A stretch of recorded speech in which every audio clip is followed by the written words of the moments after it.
পুরা ভাইয়েরা, তালের পিঠার সিজন আসবে, আমের এরকম এই মজার তালের পিঠাটা বানাবো না, তা কি কখনো হয়?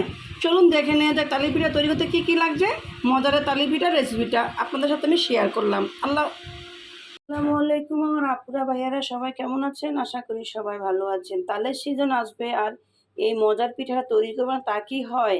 এই মজার পিঠাটা একবার খেলে মুখে লেগে থাকার মতো স্বাদ। আসলে সবসময় তালের সিজন আসলে আমি এই পিঠাটা তৈরি করে থাকি বাসায়, তাই আজকেও এই পিঠাটা তৈরি করবো, তাই আপনাদের সাথে শেয়ার করার জন্য চলে এলাম। আপনারা অবশ্যই থাকবেন নাজনা রান্নাঘরের সাথে। সেজন্য প্রথমে নিয়ে নিব এখানে তালের রস। তালের রসটাকে আমি ফ্রিজিং করে রেখেছিলাম, এটাকে বের করে নিয়েছি। এখন এটাকে ভালো করে জাল করে নিব। তার সাথে এখানে নিয়ে নিয়েছি এই চালের গুঁড়োটা। এই চালের গুঁড়োটা দিয়ে কিন্তু, শুধু চালের গুঁড়ো দিয়ে কিন্তু এই পিঠাটা তৈরি করতে হয়, অন্য কোনো কিছু এর সাথে দেওয়া, ময়দা আটা কোনো কিছু দেওয়া যাবে না। এই পিঠা কিন্তু অনেক সুস্বাদু। সেজন্য প্রথমে তালের রসটাকে আমি চুলায় বসিয়ে জাল করে নিতে হবে। চুলায় বসিয়ে দিলাম, এখন এটাকে ভালো করে জাল করে নেব। এই যে দেখুন আমার তালের রসটা ভালোভাবে বলক এসে গেছে।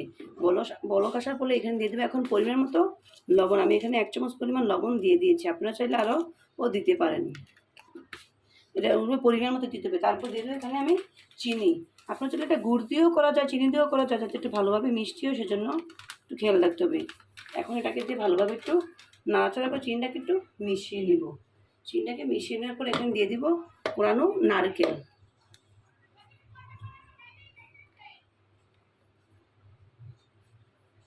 এ পর্যায়ে দিব এখানে কোরানো নারকেল। এই পিঠাটা নারকেল দিলে খেতে অনেক মজা হয়। নারকেলটা হচ্ছে এই পিঠাটার মূল আকর্ষণ। এখন এটাকে ভালোভাবে আমি আবার জাল করে, এই যে দেখুন তালের রসটা বলক এসে গেছে। এখন এবার দিয়ে দেবো চালের গুঁড়া। এই পর্যায়ে আমি চুলার আঁচটাকে মিডিয়াম আঁচে রাখতে হবে।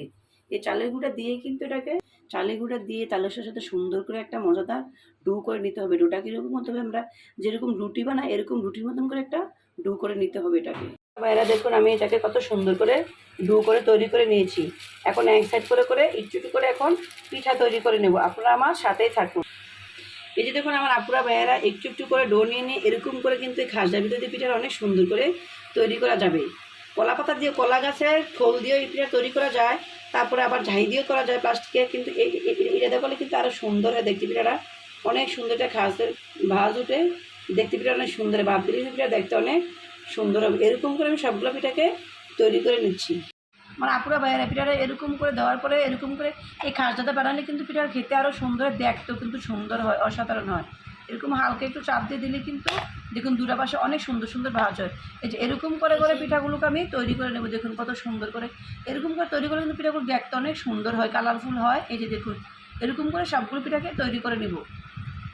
এই যে দেখুন আমার আপুরা ভাইয়েরা কত সুন্দর করে আমি পিঠাগুলো তৈরি করে নিয়েছি। দেখুন দেখতে কত সুন্দর হয়েছে।